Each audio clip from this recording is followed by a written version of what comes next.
नमस्कार दोस्तों, स्वागत आप सभी का। इस वीडियो में हम परसिक्यूशन ऑफ पारसीज, पारसियों को जो ईरान और इराक में मारा गया है और उनको वहाँ से भगाया गया और वो भाग के भारत आए। दुनिया के बाकी हिस्सों में भी गए लेकिन मुख्यतः भारत में आए। भारत में भी कहाँ, गुजरात में आए।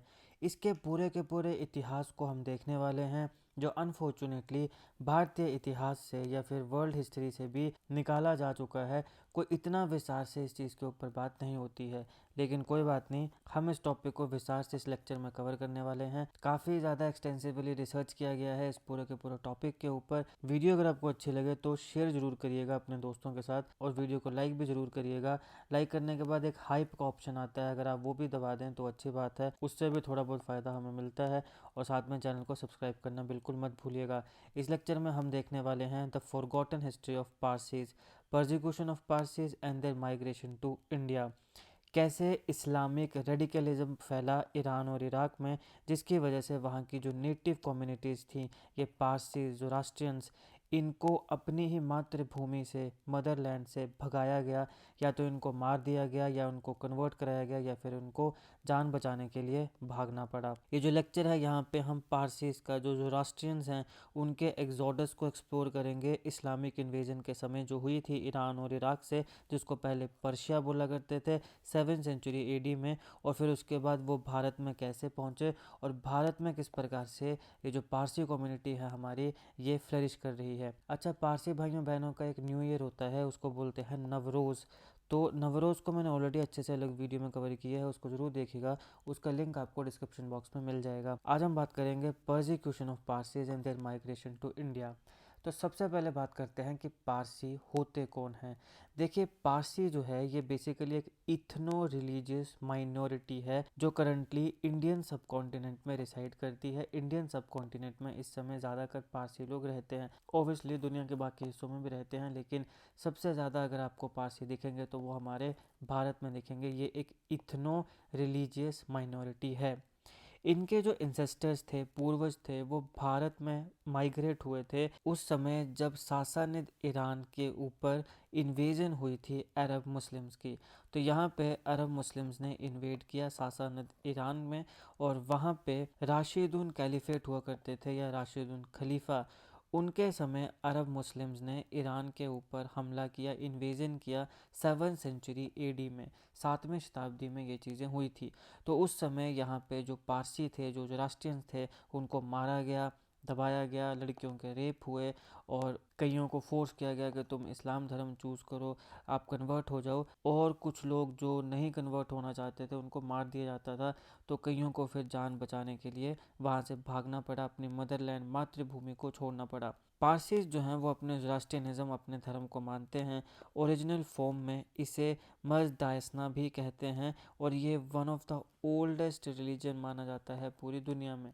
जैसे हमारा सनातन हिंदू धर्म को बोला जाता है ना कि ओल्डेस्ट रिलीजन है, उसी प्रकार से ज़ोरास्ट्रियनिज़्म भी one of the oldest religion माना जाता है पूरी दुनिया में। और ये इस धर्म को फॉलो करते हैं जो हमारे पारसी भाई बहन हैं।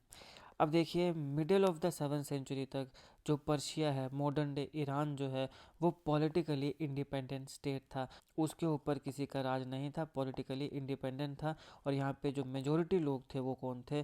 ज़ोरास्ट्रियन मेजोरिटी थी, यानी ज़ोरास्ट्रियन धर्म को मानने वाले लोग हुआ करते थे। अब सबसे पहले हम ज़ोरास्ट्रियनिज़्म को देखते हैं कि इसका ओरिजिन क्या हुआ, उसके बाद हम फिर अरब इन्वेजन को देखेंगे।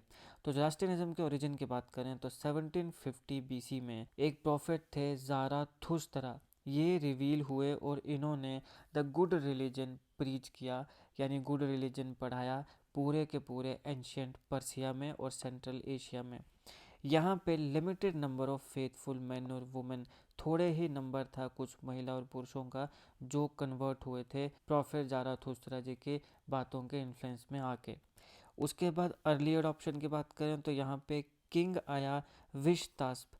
ये पहले सेंट्रल एशियन किंग बने थे जिन्होंने इस नए और रिवोल्यूशनरी फेथ को अडॉप्ट किया था, ज़ोरास्ट्रियनिज़्म को, जब ज़ाराथुस्त्रा जी ने अपनी टीचिंग्स को शेयर किया इनके साथ। फिर 550 से 330 बीसी आता है, जहाँ पे जो ज़ोरास्ट्रियनिज़्म है इसे वाइड स्प्रेड रिकॉग्निशन मिली और ये साइरस द ग्रेट आर्कीमेनियन एम्पायर का रिलीजन बन गया। तो यहाँ पे इस समय, ये वो समय था जब वाइड स्प्रेड रिकॉग्निशन ज़ोरास्ट्रियनिज़्म को मिली 550 से लेके तो 330 BC तक। अब स्कॉलर्स के माने तो ज़ोरास्ट्रियनिज़्म जो है ये ब्रॉन्ज एज, हम पढ़ते हैं ना एंशियंट हिस्ट्री में अलग अलग एजेस, तो यहाँ पे जो ब्रॉन्ज एज का पीरियड था उस समय हमें ज़ोरास्ट्रियनिज़्म देखने को मिलता है, जब प्रोफेसर ज़ाराथुस्त्रा जी ने पहली बार इथिकल मोनोथिस्टिक डॉक्ट्रिन को रिवील किया था। अब मोनोथिस्टिक डॉक्ट्रिन है तो ऑब्वियसली इसका मतलब क्या हुआ कि यहाँ पे गॉड जो है वो एक ही होगा। अब हम राइज एंड फॉल की बात करते हैं ज़ोरास्ट्रियन एम्पायर्स की, तो सबसे पहले 330 BC आता है। यहाँ पे अलेक्जेंडर द ग्रेट ने आर्किमीनियंस को डिफीट किया था। आर्किमीनियंस बोला जाता है, उस समय जो राज हुआ करता था इसको आर्किमीनियंस का राज बोलते थे, तो इसे अलेक्जेंडर द ग्रेट ने डिफीट किया था। और इस समय प्रूसे पुलिस को और इनकी जो कलेक्शंस थी होली मैन्यूस्क्रिप्ट्स की, अलग अलग जो धार्मिक किताबें थी, उन सारों को जला दिया गया था, डिस्ट्रॉय कर दिया गया था। उसके बाद 256 BC से 226 AD का पीरियड आता है।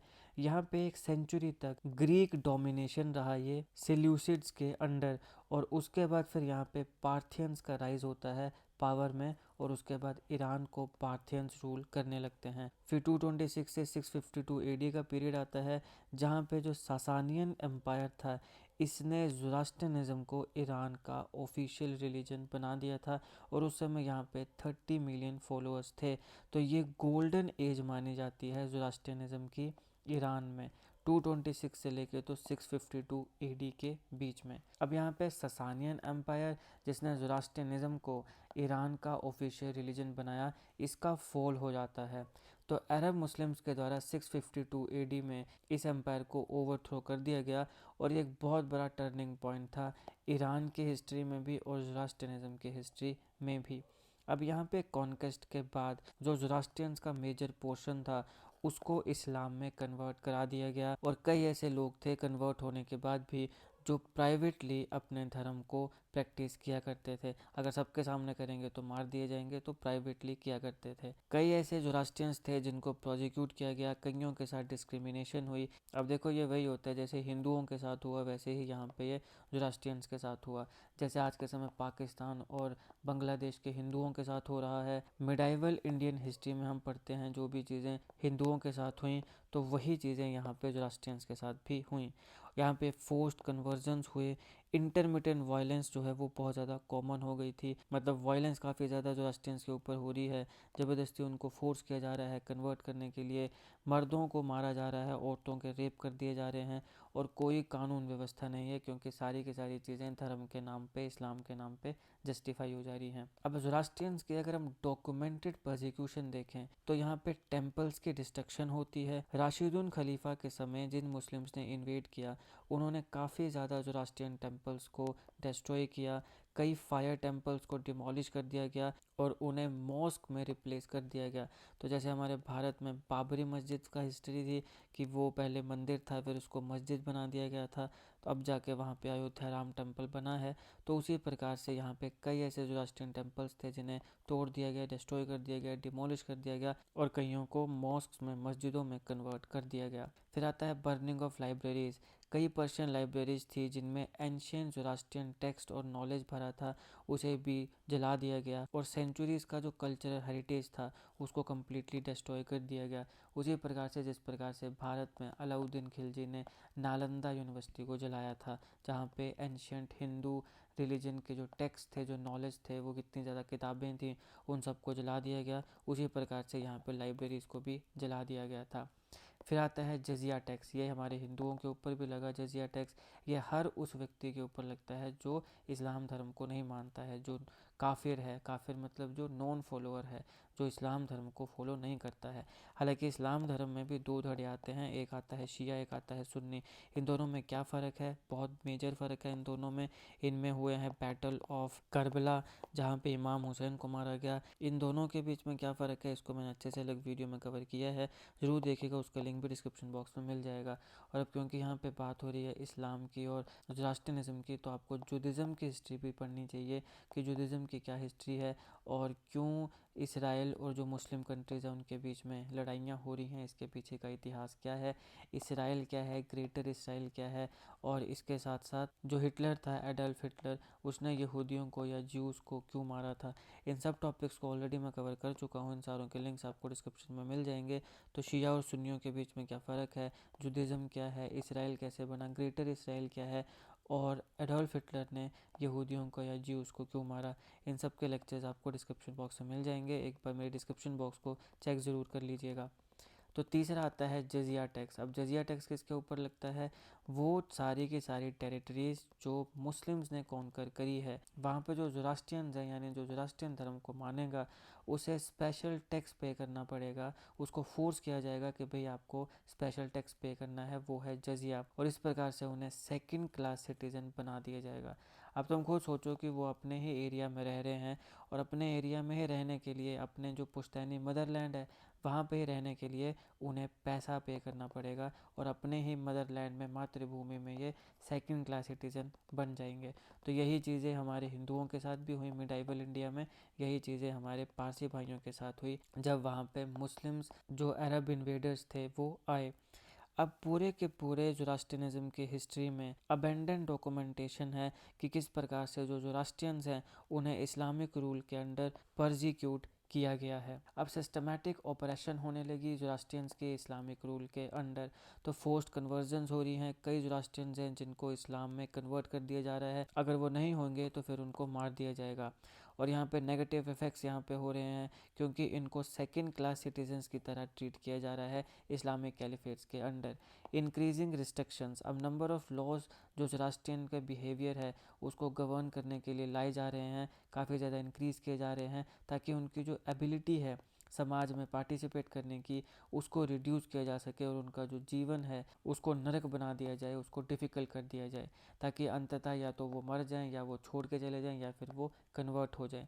रिलीजियस इंडोक्ट्रिनेशंस, अब यहाँ पे ज़ोरास्ट्रियन सब्जेक्ट जो कन्वर्ट हो रहा है उसके जो बच्चे हैं उन्हें इस्लामिक स्कूल्स में भेजा जा रहा है ताकि वो अरबिक पढ़ें और वो कुरान को मेमोराइज़ करें, कुरान को याद करें। मतलब बेसिकली अब वो कम्प्लीटली मुस्लिम है, उसका ज़ोरास्ट्रियनिज़्म से, पुराने धर्म से कोई लेना देना नहीं होना चाहिए।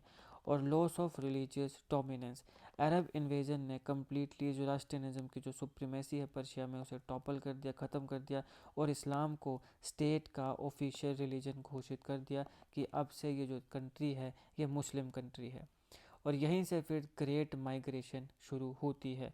अब यहाँ पे देखिए नदर्न आइलैंड में जैसे ये मुस्लिम्स पूरे के पूरे पर्शिया को इस्लामाइज़ करने लगे तो कई ऐसे ज़ोरास्ट्रियंस हैं जो सबसे पहले ईरान के नदर्न रीजन में भाग के चले गए ताकि उनको प्रोसिक्यूट ना किया जाए। अब देखो यार, जान तो सारों को ही प्यारी होती है, तो जान बचाने के लिए वो सबसे पहले ईरान का जो नॉर्थ का हिस्सा है, नदर्न रीजन है, वहाँ पे चले गए। उनसे जो रिफ्यूजीज थे वो सीधे गए पर्शियन गल्फ में, आइलैंड ऑफ हॉर्मूज में, और वहाँ पे उनका वो टेम्परेरी हेवन बना। कुछ समय के लिए वो वहाँ पे रहे। फिर वहाँ से माइग्रेशन होती है गुजरात की। तो फाइनली ये जो स्मॉल ग्रुप था वो गुजरात पहुँचा भारत में और यहाँ पे उन्हें नाम दिया गया पारसी, जिसका लिटरली मतलब होता है पारस और फारस यानी पर्शिया। तो मतलब ये पर्शिया से आए हैं तो इनको यहाँ पे नाम दिया गया पारसी। अदरवाइज जो इनका धर्म है वो क्या है, वो ज़ोरास्ट्रियन है। तो बेसिकली ये ज़ोरास्ट्रियन है, लेकिन क्योंकि ये पर्शिया से आए हैं इसलिए यहाँ इनको भारत में पारसी कहा जाता है। तो ये है, देखो यहाँ पे माइग्रेशन। सबसे पहले ईरान है, मान लो ये ईरान है, ईरान के अलग अलग हिस्सों से ये सबसे पहले कहाँ गए, ये सबसे पहले गए ईरान के नॉर्दर्न रीजन में। नॉर्दर्न रीजन से गए ये पर्शियन गल्फ के आइलैंड ऑफ हॉर्मूज में, और वहाँ से फिर ये आते हैं भारत के गुजरात में। तो इस प्रकार से इनकी माइग्रेशन हुई। अब देखिए एक है किस्सा ए संजन, ये इकलौता डॉक्यूमेंटेड क्रॉनिकल है जो ज़ोरास्ट्रियंस की माइग्रेशन को बताता है भारत में। ये वाला माइग्रेशन पाथ क्यों लिया गया, ताकि वो अपने आप को भी बचा सकें और अपने धर्म को भी बचा सकें। धर्म हर एक व्यक्ति की आइडेंटिटी होती है और वो कहीं ना कहीं इमोशनली काफ़ी कनेक्ट होता है। तो अपने आप को बचाने के लिए और अपने धर्म को बचाने के लिए इन्होंने ये वाला जो रास्ता है वो चुना था। तो ये है द ग्रेट माइग्रेशन। अब आते हैं द लेजेंड ऑफ जद्दी राना। देखिए आज के समय के जो पारसी हैं वो अपने एंसेस्ट्रल अराइवल को बताते हैं गुजरात के संजन में। ज़ोरास्ट्रियन शिप्स जो हैं वो संजन में पहुंचती हैं और उन्हें वहाँ के जो नेटिव रूलर थे जो उस समय राजा थे वहाँ पे, जादी राणा, उन्होंने रिसीव किया। अब जैसे वो वहाँ पहुँचते हैं तो ये जो जादी राणा थे, इन्होंने इन्हें भरा गिलास पानी का दिया। यहाँ पे आप देख सकते हो। अब ये इंडिकेट कर रहा था कि यहाँ पे तुम्हारे लिए कोई भी जगह नहीं है। एक चीनी का चम्मच डाल दिया और उसको घोलने लगे। अब ये बताता था कि भैया हम यहाँ पे ब्लेंड होने के लिए, घुलने मिलने के लिए तैयार हैं, और अगर आप यहाँ पे घुलने मिलने देंगे तो हम आपके समाज में मिठास भरेंगे। तो अब यहाँ पे इस प्रकार से ये जो पारसी हैं ये इसको नरेट करते हैं, ये स्टोरी ऐसे बताते हैं कि ऐसे हम यहाँ पे आए थे। फिर यहाँ पे गुजरात में सेटलमेंट हो जाती है। तो सबसे पहले कंडीशंस क्या थी सेटलमेंट की? कंडीशंस ये थी कि ये जो मिल्क और शुगर का इंसिडेंट है इसको फॉलो किया जाएगा, और जो जद्दी राणा थे उन्होंने इमिग्रेंट्स को परमिशन दे दी कि कुछ स्पेसिफिक कंडीशंस के साथ वो यहाँ पे रह सकते हैं, लेकिन यहाँ पे ये वाला जो इंसिडेंट है इसको फॉलो करना पड़ेगा। लोकल लैंग्वेज को सीखना पड़ेगा। तो जो राष्ट्रियंस एग्री हो गए कि हम गुजराती को सीखेंगे और जो लोकल पॉपुलेशन है उसके साथ इंटीग्रेट हो जाएंगे। फिर आता है कि भैया लोकल कपड़े पहनने पड़ेंगे। तो जो पारसी थे वो एग्री हो गए कि हम लोकल कपड़े पहनेंगे, जो महिलाएं हैं वो साड़ी पहनेंगी, और जो कल्चरल एडाप्टेशन का ये पार्ट है उसको हम स्वीकार करेंगे। और फिर होता है फाउंडिंग ऑफ संजन। तो जो इमिग्रेंट्स थे ये टाउन ऑफ संजन में पहुंचते हैं गुजरात में, और यहाँ पे ईरान का जो इनका होम टाउन था, हमने पहले भी देखा संजन जहाँ से ये माइग्रेट हुए थे, उसके नाम पे इन्होंने इस जगह का नाम रख दिया। और यहाँ पे काफ़ी सालों तक ये एग्रीकल्चरिस्ट की तरह रहने लगे। तो एटलीस्ट यहाँ पे ये जिंदा तो हैं। देखो यहाँ पे ये हिंदू मेजोरिटी एरिया में आए, लेकिन किसी ने इनके ऊपर तलवार नहीं चलाई, किसी ने इनके साथ कोई अन्याय नहीं किया, या किसी ने ये नहीं कहा कि भैया तुम यहाँ पारसी बन के नहीं रह सकते हो, धर्म छोड़ के तुम्हें हिंदू बनना पड़ेगा। ऐसा किसी ने नहीं कहा। बस यहाँ पे ये था कि आपको हमारी लैंग्वेज सीखनी है और हमारे कल्चर को एक्सेप्ट करना है, जो गुजराती कल्चर है। बाकी आप अपना धर्म मानने के लिए आज़ाद हैं। यहाँ पे भारत में हिंदुओं के बीच में आपके ऊपर कोई भी अन्याय नहीं होगा या अत्याचार नहीं होगा। अब जो पारसीज थे उनका भाई बहुत बड़ा कंट्रीब्यूशन भी रहा है हमारे भारत में। ब्रिटिश कॉलोनियल ईरा के समय जैसे ही अंग्रेज़ भारत में आए अर्ली 17th सेंचुरी में, तो ये बहुत ही बड़ा टर्निंग पॉइंट था पारसी कम्युनिटी के लिए भी। काफ़ी ऐसे पारसी थे जो रूरल गांव थे, जो रूरल विलेजेस थे, वहाँ से इंग्लिश रन टाउन जहाँ पे अंग्रेज़ रहते हैं, अंग्रेज़ जिसको रूल कर रहे हैं, वहाँ पे पहुँच गए। और यहाँ अंग्रेज़ों के समय इनको काफ़ी नई एम्प्लॉयमेंट अपॉर्चुनिटीज़ भी मिली। और ट्रेड और बिजनेस के लिए जो इनका एटीट्यूड था उसने इनके सर्कमस्टांसिस को ड्रामेटिकली चेंज कर दिया। और यहाँ से बॉम्बे में पारसीज का राइज शुरू होता है। तो 1668 में ईस्ट इंडिया कंपनी ने जैसे ही बॉम्बे में पावर सीज करी, यहाँ पे एंग्लो मराठा वॉर आता है, जिसको मैंने अच्छे से अलग वीडियो में कवर किया है, ज़रूर देखेगा, उसका लिंक डिस्क्रिप्शन में मिल जाएगा।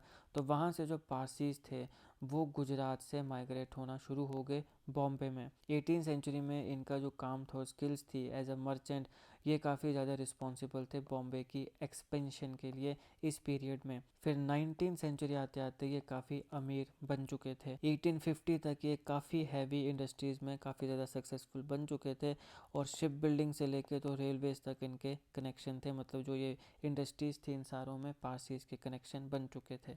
अब इंडियन सोसाइटी में पारसी कंट्रीब्यूशन क्या है? Social progress. पारसीज ने इंडिया के सोशल डोमेन को गेन किया और भारत में काफ़ी ज़्यादा प्रोग्रेसिव मूवमेंट्स को चलाया और काफ़ी ज़्यादा सोशल रिफॉर्म्स लेकर आए। तो भारत के जो इंडस्ट्रियल रिवोल्यूशन है इसके ये फोरफ्रंट रहे हैं, और मेजर बिजनेस हाउसेज और इंडस्ट्रीज़ को इन्होंने इस्टेब्लिश किया है। एजुकेशनल एडवांसमेंट, तो जो पारसीज थे उन्होंने सिग्निफिकेंटली एजुकेशन इंस्टीट्यूशंस को और भारत में स्कॉलरशिप्स को कंट्रीब्यूट किया। और फिर आता है फिलेंथ्रफी। तो ये काफ़ी ज़्यादा पैसा कमाते भी हैं और काफ़ी ज़्यादा डोनेट भी करते हैं अंडर प्रिविलेज्ड को, और यहाँ पे इन्होंने हॉस्पिटल, स्कूल्स और बाकी कई पब्लिक इंस्टीट्यूशंस को इस्टेब्लिश किया है। तो पारसीज को लेट 19th और अर्ली 20th सेंचुरी में काफ़ी ज़्यादा प्रोग्रेस भारत में मिली है। अब कुछ प्रोमिनेंट पारसी इंडस्ट्रियलिस्ट की बात करें तो जमशेदजी नुसरवानजी टाटा। तो जो जमशेदजी टाटा थे वो पारसी थे, टाटा ग्रुप के ये फाउंडर थे। इंडिया का लार्जेस्ट कॉन्ग्लोमेरेट है ये। इनके विजन ने और एंटरप्रेन्योरशिप ने मॉडर्न इंडियन इंडस्ट्री की फाउंडेशन रखी। दूसरे हैं अर्देशिर गोदरेज। तो ये गोदरेज ग्रुप ऑफ कंपनीज के फाउंडर हैं। इन्होंने लोक मैन्युफैक्चरिंग की शुरुआत करी थी और धीरे धीरे बाकी कंज्यूमर गुड्स और इंडस्ट्रियल प्रोडक्ट्स में भी इन्होंने एक्सपैंड किया। फिर आते हैं डॉक्टर साइरस पूनेवाला। कोविड के समय आपने इनका नाम आई एम श्योर सुना होगा। सीरम इंस्टीट्यूट ऑफ इंडिया के फाउंडर हैं ये। तो सीरम इंस्टीट्यूट ऑफ इंडिया की शुरुआत करी इन्होंने, जो कि वर्ल्ड का लार्जेस्ट वैक्सीन मैन्युफैक्चरर है। नोटेबल पारसी कंट्रीब्यूटर्स की बात करें तो यहाँ पे होमी जहांगीर भाभा भी आते हैं।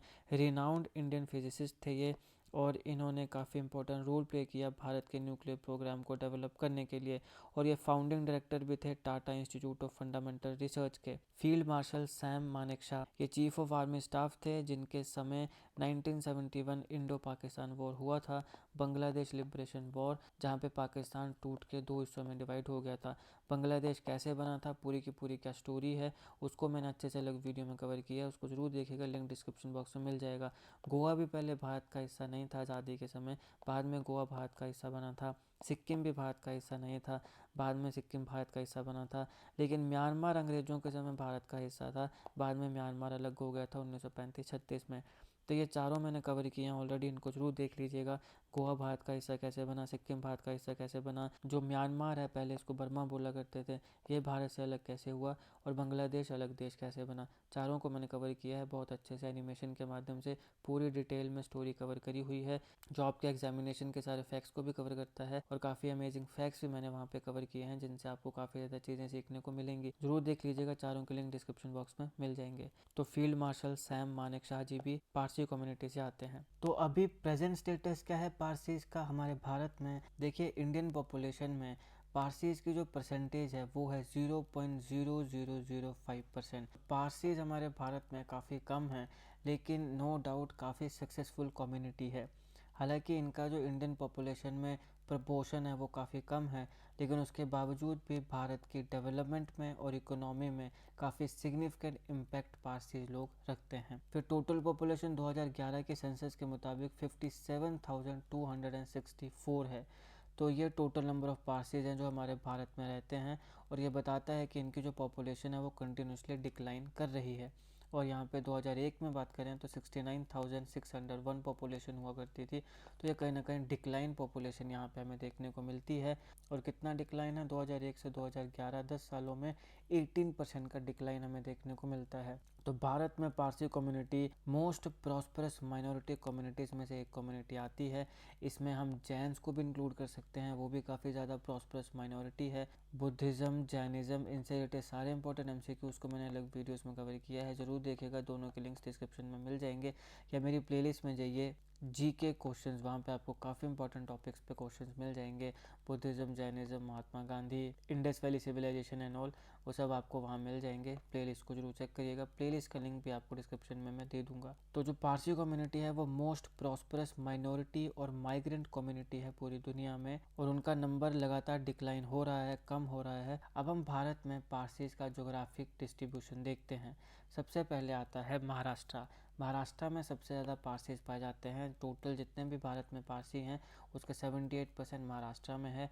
लार्जेस्ट पारसी पॉपुलेशन है 44,854 इंडिविजुअल्स के साथ। प्राइमरीली ये मुंबई में पाई जाती है, ज़्यादातर लोग मुंबई में रहते हैं। दूसरा आता है गुजरात, 17% पॉपुलेशन है यहाँ पे। Initial palace of settlement Gujarat ही है। पारसीज का आज भी यहाँ पे 9,727 पारसीज रहते हैं। फिर तीसरा आता है हमारे पास आंध्र प्रदेश, यहाँ पे 1% पारसी है, मात्र 609 पारसीज आंध्र प्रदेश में रहते हैं। उसके बाद आता है कर्नाटका, 0.8%, यहाँ पे सिर्फ 443 पारसीज रहते हैं। और फिर आता है हमारे पास दिल्ली, 0.4%, यहाँ पे मात्र 221 पारसीज ही रहते हैं। तो पारसी पॉपुलेशन जो है वो ज़्यादातर वेस्टर्न इंडिया में है, पर्टिकुलरली वेस्टर्न इंडिया के जो अर्बन सेंटर्स हैं।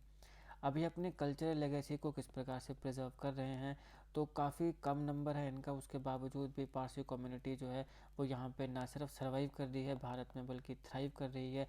अपने यूनिक कल्चर आइडेंटिटी को ये मेंटेन करे हुए है, और रिलीजियस प्रैक्टिसेस को भी ये मानती है। तो यहाँ पे इनका फायर टेम्पल्स भी हैं, जो सेंट्रल है ज़ोरास्ट्रियन वर्शिप का। फिर यहाँ पे ट्रेडिशनल सेरेमनीज़ भी होती हैं, जैसे इनिशिएशन है, नवजोते बोलते हैं ये, और इनके जो फ्यूनरल राइट्स होते हैं वो भी प्रिजर्व्ड हैं। डिस्टिंक्टिव कुजीन है इनका, और कल्चर ट्रेडिशंस हैं जो यहाँ पे प्रैक्टिस किए जाते हैं। और यहाँ पे कम्युनिटी ऑर्गेनाइजेशंस भी काफ़ी काम कर रही हैं, जो इनकी पॉपुलेशन कम हो रही है उसको एड्रेस करने के लिए। अब पारसीज की लेगेसी क्या है, प्रोसिक्यूशन से लेकर तो प्रॉस्पेरिटी तक, हिस्टोरिकल रेजिलियंस। रिलीजियस प्रोसिक्यूशन अपने इनके होमलैंड में, मदरलैंड में हुआ, और उन्होंने रिफ्यूज़ पाया भारत में। पारसी कम्युनिटी जो है उन्होंने रिमार्केबल रेजिलियंस बताई है through out the history. Culture integration, मैंने पहले भी कहा कि जब ये गुजरात में आए तो इंडियन सोसाइटी के साथ ये सक्सेसफुली इंटीग्रेट हो गए। देखो ये खासियत है इनकी, पारसीज़ की, कि ये भारत के हिंदू कल्चर के साथ इंटीग्रेट हो गए। अपने कल्चर को या अपने जो धर्म है उसको ये प्रैक्टिस कर रहे हैं, लेकिन इन्होंने ये नहीं कहा कि ना भैया हम तो ऐसे रहते हैं, वैसे रहते हैं, ऐसे रहेंगे। ये है इंटीग्रेशन, बहुत ज़रूरी है। अब आजकल तुम देखो कि यूरोपियन कंट्रीज़ जो हैं वहाँ पे मुस्लिम्स जो हैं वो बहुत ज़्यादा दंगे या लड़ाई झगड़े ये सब हो रहे हैं। प्रॉब्लम क्या है, कहाँ पे आ रही है प्रॉब्लम? प्रॉब्लम आ रही है कि वो इंटीग्रेट नहीं हो पाते हैं। मुस्लिम्स की ये प्रॉब्लम है कि उनके लिए इंटीग्रेट होना बहुत मुश्किल है। वो अपने बिलीव्स के लिए बड़े अर्डेंट हैं, इसलिए घुलना मिलना उनके लिए मुश्किल हो जा रहा है। यूरोप की मैं बात कर रहा हूँ, और भारत में भी कश्मकश कई जगह हमें यही देखने को मिलता है। लेकिन पारसियों के साथ ऐसा नहीं था। वो हमारे भारत में आए तो हमारी इंडियन सोसाइटी के साथ वो इंटीग्रेट हो गए। और जो हिंदू पॉपुलेशन थी यहाँ पे, उन्होंने भी कभी पारसियों को फोर्स नहीं किया कि तुम हिंदू बनो, तुम ये बनो।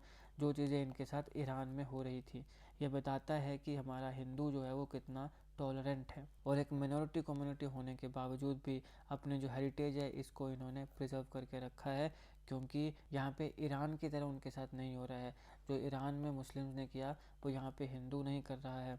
फिर आता है डिसप्रपोर्शनेट कंट्रीब्यूशन। अब हालांकि इनका नंबर काफ़ी स्मॉल है, कम पॉपुलेशन है, लेकिन उसके बावजूद भी बिजनेस, साइंस, मिलिट्री, फिलेंथ्रोपी, हर एक में भारत की डेवलपमेंट में इन्होंने काफ़ी ज़्यादा कंट्रीब्यूशन दिया है। Uncertain future. अब यहाँ पे इनकी पॉपुलेशन कम हो रही है, कम्युनिटी जो है वो काफ़ी ज़्यादा चैलेंजेस को फेस कर रही है कि किस प्रकार से अपने कल्चर को कंटिन्यू रखा जाए और मॉडर्न रियलिटीज़ के साथ कैसे अडेप्ट हुआ जाए। तो अब ये सिर्फ पारसी कम्युनिटी की प्रॉब्लम नहीं है, इवन हिंदू कम्युनिटी भी अब यहाँ पे मॉडर्नाइजेशन की तरफ जा रही है। तो जितने ज़्यादा मॉडर्न बनते जाओगे तो हमारा जो कल्चर है वो पीछे छूटता जाएगा। तो आप में से जितने भी लोग हैं, चाहे आप हिंदू हो चाहे आप पारसी हो, देखो मॉडर्न बनना अपनी जगह ठीक है, लेकिन इतना भी क्या मॉडर्न बन जाना है कि आप अपनी आइडेंटिटी को ही खो दो। आपकी भी एक यूनिक आइडेंटिटी है, पारसियों की भी, हिंदुओं की भी अपनी आइडेंटिटी, अपने कल्चर के ऊपर गर्व होना चाहिए और उसको प्राउडली ओन करना चाहिए और अपने बच्चों तक वो पहुंचाना चाहिए। ये आप सारों की रिस्पॉन्सिबिलिटी है। अगर आप ये नहीं कर पाओगे तो थू है तुम लोगों पे। तो ये इस लेक्चर का एनालिसिस था। आई होप आपको वीडियो अच्छी लगी। अगर आपको अच्छी लगे तो लाइक को शेयर करिएगा। अगर आप चाहें तो हमें टेलीग्राम और व्हाट्सएप चैनल पे भी ज्वाइन कर सकते हैं, दोनों के लिंक्स आपको डिस्क्रिप्शन बॉक्स में मिल जाएंगे। जो वीडियोस मैंने बताई हैं उन सारों के लिंक्स आपको डिस्क्रिप्शन में मिल जाएंगे, और प्लेलिस्ट जो मैंने बताई है उसको जरूर चेक करिएगा। बाकी politics, economy, GK, geography, science, environment, ecology की तमाम वीडियोस के लिए एक बार हमारी प्लेलिस्ट को जरूर चेक करिएगा। आप किसी भी एग्जाम की तैयारी कर रहे हो, हमारी प्लेलिस्ट करंट अफेयर की बाकी वीडियोस को देख के आपको काफ़ी हेल्प मिलने वाली है। इसे समय निकाल के हमारे चैनल को जरूर चेक करिएगा। और जीके करंट अफेयर, जीके टिक्स की ऐसी वीडियोस के लिए हमारे चैनल को सब्सक्राइब करिएगा, बेल आइकन को जरूर दबा दीजिएगा ताकि किसी वीडियो की नोटिफिकेशन आपसे मिस ना हो। आपका बहुत बहुत धन्यवाद।